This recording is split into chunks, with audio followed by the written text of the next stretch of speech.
This is the Swede Speaks. So it's time to talk about last week in Islamic terror again. So let's get started with that. So last Monday, well, not yesterday, but the Monday before that, October 2nd, 2017, there were 21 dead and 22 injured. And these were in Damascus, in Syria, 17 dead and 20 injured by 2 Shahid suicide bombers. And in Padgampora, India, one man was shot to death by religious extremists. In Qaim, Iraq, 2 young people were executed for apostasy by the Caliphate. And in Malam Yaba, Pakistan, 1 dead and 2 injured by a bomb planted by religious radicals. On Tuesday, October 3rd, there were 5 dead and 2 injured. And these were in Jasman, Pakistan, 1 woman honored killed with an axe for marrying against her family's wishes. And in Srinagar, India, a guard killed and 2 injured by a Fedayeen suicide attack near an airport. And in Fallujah, Iraq, 3 residents killed in their own homes by Islamic State bombs. And on Wednesday, October 4th, 2017, there were 16 dead and 46 injured. And these were in Kfar Qasem in Israel. A Jewish man was beaten to death at his factory by Palestinians. In Tilaberi, Nigeria, there were 9 dead and 2 injured ambushed by Islamic militants.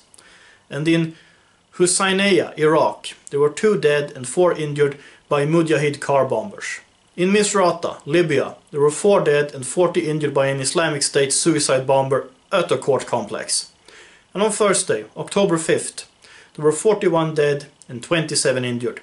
And these were in Melit, Sudan, an ambulance driver was shot to death by Muslim terrorists.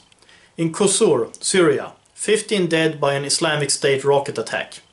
In Jal Magsi, Pakistan, 24 dead and 25 injured by a suicide bomber at a Sufi shrine.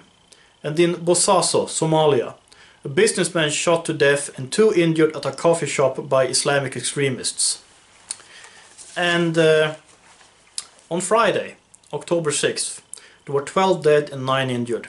Among these, in Al-Arda in Saudi Arabia, a worker was killed on the job by Shiite militia. In Mocimboa Praia in Mozambique, 2 police officers killed by Islamic radicals. And in Abyan, Yemen, 4 security personnel killed and 7 injured by an al-qaeda suicide bomber. On Saturday, October 7th, there were 6 dead and 12 injured. And these were in Jeddah, Saudi Arabia, 2 guards killed outside a palace and 3 injured by an extremist. In Abu Ghraib, Iraq, 2 dead and 8 injured by a bomb at a market. And in Dand-e-Gori in Afghanistan, 2 police officers killed and 1 injured when Sunni fundamentalists fired automatic weapons into a checkpoint. And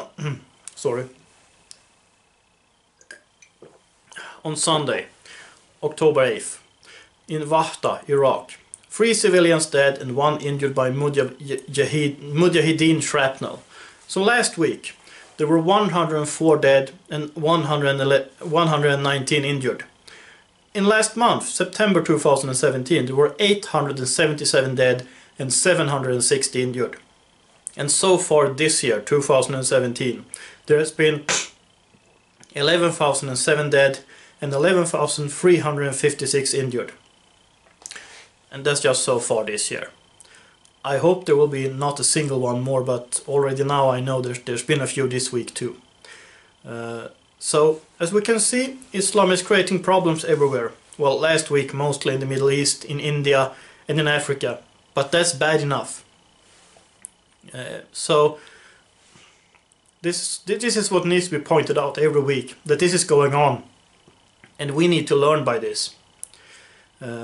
Because otherwise this will be the West's destiny too. With the Islamic immigration, this is going to happen in the West too. I mean, there's been some in the West already, and there's going to be more of it unless we learn it now. So that's really what I have to say about this right now. So, I will make another episode next week about last week in Islamic terrorism, which will be of course this week, but I will make it next week. So until next time, have a nice day and God bless.